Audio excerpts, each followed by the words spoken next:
हे शहरी आहे न माल मिलंदो। Excuse me. हाजी छा चई? मूंखे कामिल सां मिलणो आहे। मां दीनू जो महिमान आहियां। हा ओॾे बि मोकिलियां थो, पर पहिरियां सैंडल त पॉलिश कराए न। छो इहा ॻोठ जी रस्म आहे छा जेको हिते अचे अॻु में बूट पॉलिश कराईंदो? ॻाल्हि त चङी कई अथई। जेकर ईअं थी पए बस पोइ भोतार हशमत ख़ान खे पहिरें पई बूट त हुई पॉलिश कंदो आहियां, पहिरें पई रस्म रखायां थो, घटि में घटि असांजी रोज़ी त थी वेंदी। हा भली ॻाल्हि कई अथई। किथे आहे कामिल?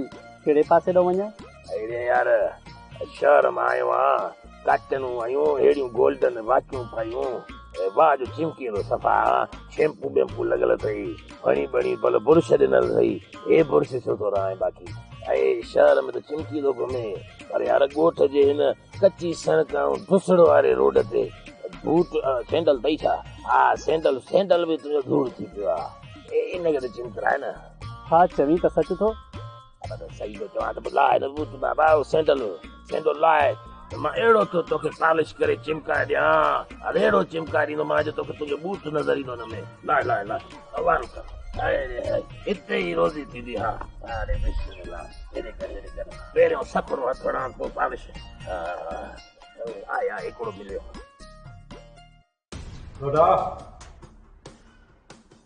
जेको दुश्मन जो दुश्मन हूंदो आहे न, उहो हशमत खान जो दोस्त हूंदो आहे। दोस्त हशमत खान भले तूं फतेह खान ऐं दीनू खे पंहिंजो वॾो दुश्मन कर, पर तुंहिंजो असली दुश्मन इहो नूरल आहे। वतार साईं थोरो सच थो चवे। नूरल मिठड़ो ज़हर आहे। अहिड़ा माण्हू अव्हां खे कीचे में पइजी वेंदा। इहो वरी कीअं? छो त नूरल तव्हांजी इज़त ते वार कयो आहे, ऐं जेको इज़त में हथु विझे उन खां वधीक को दुश्मन न हूंदो।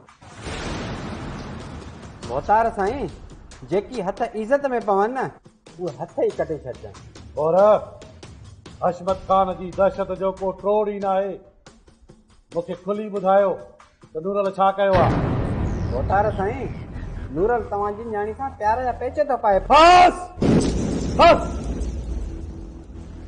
जेकॾहिं तव्हांजी इहा ॻाल्हि कूड़ी निकिती त पोइ तव्हांखे कहिड़ी सज़ा ॾियां? हा भोतारा साईं जे असांजी का ॻाल्हि कूड़ी निकिती त जेका हाणे सज़ा ॾिजो तव्हां।